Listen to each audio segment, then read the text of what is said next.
A new Daily Mail JL Partners poll finding 60% of voters, including 1/3 of Democrats, think President Biden should not run for re-election in 2024. That same poll also finding nearly half of Democrats say it's not too late to replace the president as their party's nominee. Joining me now is Georgia Congressman Richard McCormick. He's a member of the House Foreign Affairs and Armed Services Committees. He's also a member of the House Republican Study Committee and the GOP Doctors Caucus. Congressman, good morning. Good morning. How are you? Good. So what do you make of these new polling numbers? I realize that I'm asking a Republican about what's happening within the Democratic Party, but the fact that people don't seem to want to see President Biden run again, what do you make of that, and why do you think we're seeing this within these polls?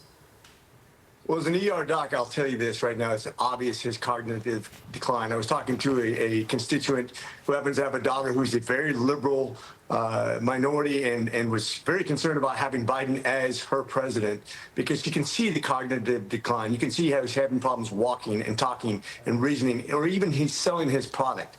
The Democrats have a lot of bad things that they're trying to push right now, and he's on the wrong side of history. And the fact that he can't sell his product is really troubling to them. He's on the wrong side of the size of government, border, crime, debt, education, energy. They have a lot of problems, and they can't sell the product. No, I'm glad that you bring up the. I do appreciate you talking about that cognitive decline because even if the White House, Tiana, doesn't want to acknowledge what we're seeing, people have eyes. They see what's happening with the president. And look, at the end of the day, slowing down is the best way to say it. But go ahead and jump in. This JL Partners poll also asked what they think. What voters believe Biden wants in a second term. For Donald Trump, voters said that Trump wants revenge. For Biden, they said nothing. Which is interesting to me because I view it as the most damaging things Biden has done is what he's actually passed, right? Mm-hmm. The $2 trillion American Rescue Plan, the disastrous withdrawal from Afghanistan. And yet there is this perception that Biden does nothing. Is that more of a detriment to Biden going into 2024? Or does that make him the safe option, again, as he kind of was in 2020? He was able to position himself as. Well, if you look at what he's done with debt, for example, and what he's done with inflation, the average person, you talk about the stock market, I just watched your last segment, the stock market's doing great. The problem is if you don't have money to put in the stock market, if you're the average citizen and you're watching your savings dwindle and go away when you can't afford to put gas in your tank, you can't afford medications, you can't afford the inflationary or the devaluation of the savings that you have for your life, it doesn't matter to the average person if they can't survive.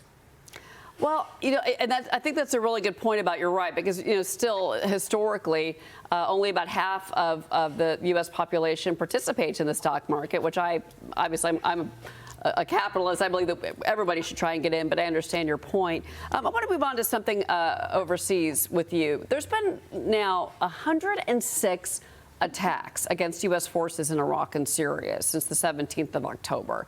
Iran and Hamas are now arguing over who takes credit for the October 7th attack on Israel.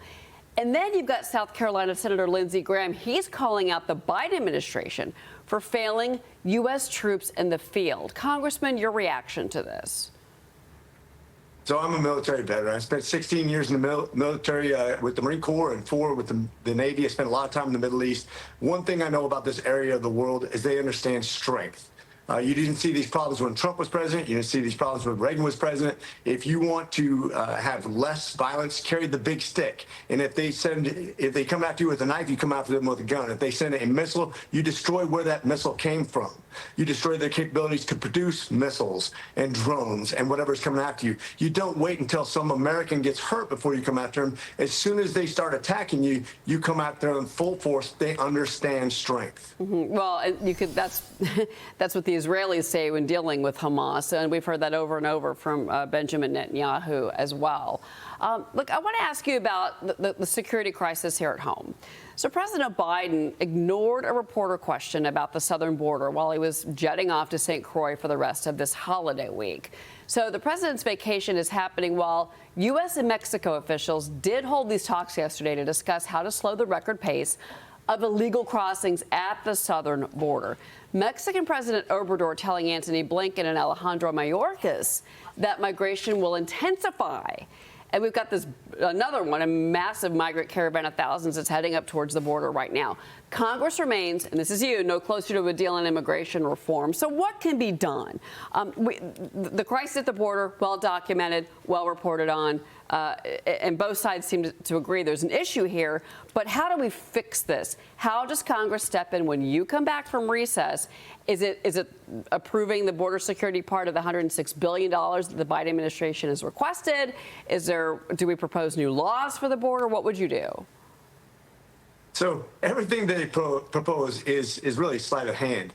He said, Newsom even argued about it in the debate. He said, we're sending record number of border agents down there. Yeah, to process people into the United States. We've had nearly 10 million people.